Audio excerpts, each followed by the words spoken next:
Hello, my name is Courtney Barnes. I am a 2025 PharmD candidate, and today I'm going to be spilling tea with Rock Creek Pharmacy on RSV.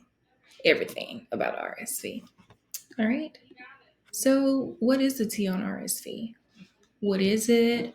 Who can get it? How to prevent it? Where can I even get the vaccine? Let's talk about it. All right. So, RSV is a common virus that affects the lungs and respiratory tract.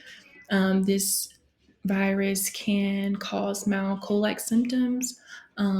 Most people can recover from it quickly, but it can cause severe illness in infants, young children, and older adults, and people with weakened immune systems or chronic health conditions. Most of us don't realize this, but by the age of 2, most of us have probably already contracted RSV. All right, so how do we know it's RSV? As mentioned, RSV has symptoms that are common, like a common cold, like runny nose, decreased appetite, coughing, sneezing, fever, and wheezing.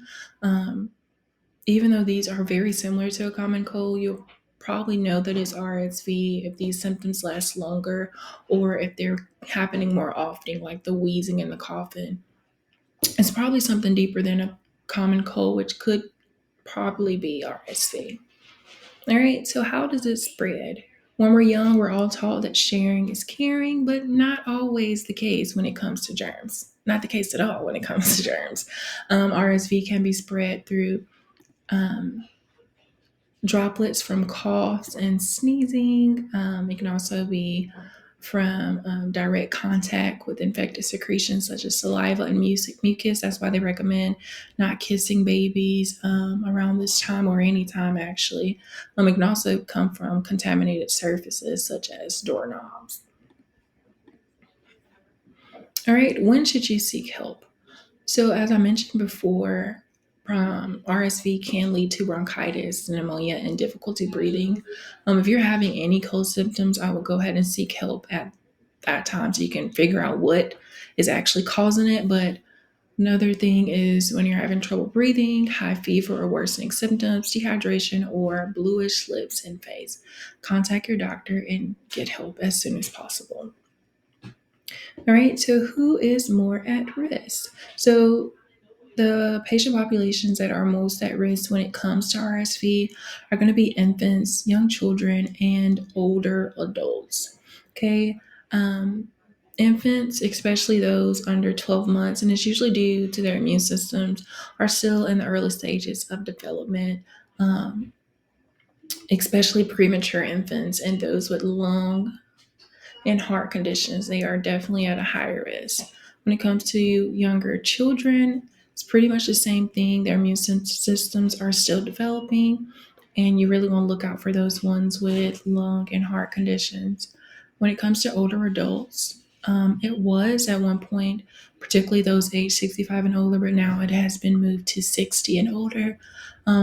Those with chronic health conditions like heart disease or COPD, and any patients undergoing chemotherapy or with conditions like HIV or AIDS, they are at most at risk for contracting RSV.